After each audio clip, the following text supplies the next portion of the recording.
katangian na hindi ko makalimutan kay Mama ay yung pagiging down to earth person. Wala kang maririnig na negative sa ibang tao. Hindi siya nagtatanim ng sama ng loob. Yun yung gusto kong magaya, pero parang ang hirap. Kasi napaka-pure ng heart niya. Andun yung kahit wala na siya, magbibigay pa rin siya. Tsaka hindi siya nagagalit. Simula pa nung bata kami, hindi ko nakita yan na pagalitan ako na magalit. Napaka-down to earth talaga niya. Napakasipag niya at itinaguhit niya talaga kami. Hindi siya nag-give up. She never gave up talaga. See you another day. So much has changed since you've been away.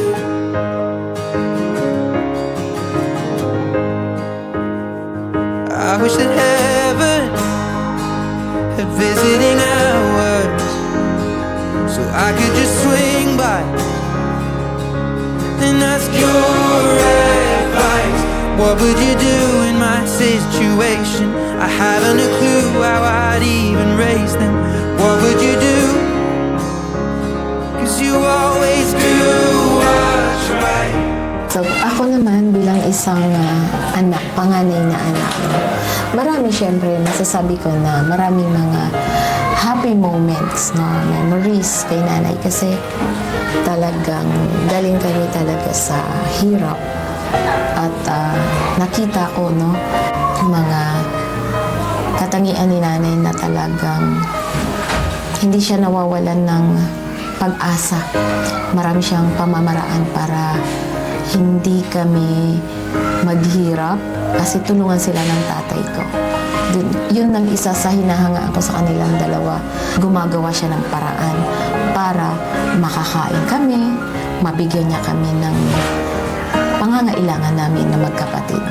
Madaming memories kasi si nanay kahit ganyan siya, hindi siya KJ. Kahit saan mo siya dalhin, huwag tayo doon, kundi on the go.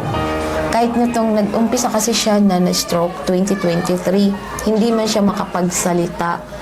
Andun yung pag sinabi mo na pupunta tayo dito, punta tayo doon, hindi siya pasaway.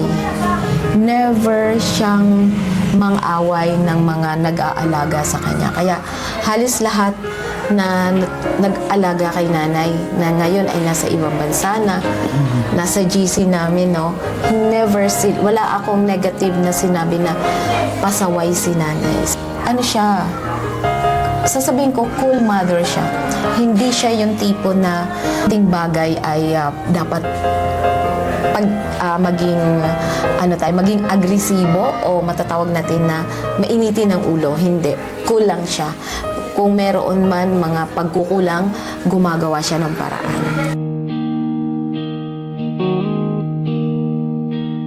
I still hear your laughter in the quiet of the night, like echoes in a hallway where you once turned on the light.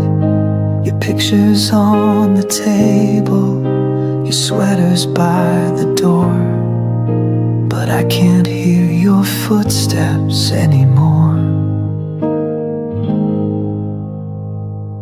They say time will heal the pain, but some days I call your Siya ay name. napakabuting kapatid. Just hold. Ngayon nga na, iniwan mo na ako. Sana'y bantayan mo ako sa aking kalusugan. Ikaw lang lamang ang mahal ko, malak. Alam kong napakabuti mo sa akin. Nabuti ka sa mga anak mo. Oh, I know you're gone. In every song, in every breeze that moves the trees, I feel you near, but it's just memories gone too soon, but forever in me.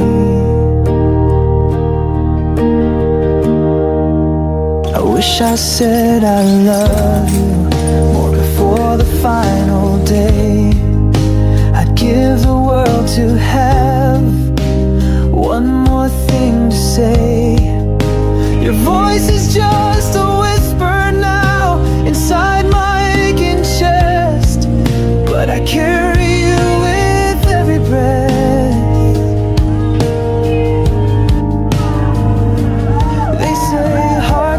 truly break, but mine cracks with each day's wake. I still see your smile in the rain. You were gone too soon, like a flower in the snow. I still search for signs in places we would go. In every dusk, in every silent afternoon, you live inside the light of the moon. Gone too soon, but never too far. And if love is stronger than goodbye, then I'll find you past the sky. In dreams, in stars, in every why.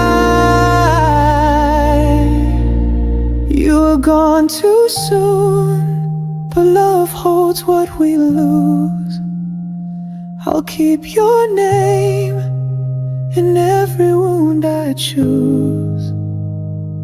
Gone too soon, but you're still my tune.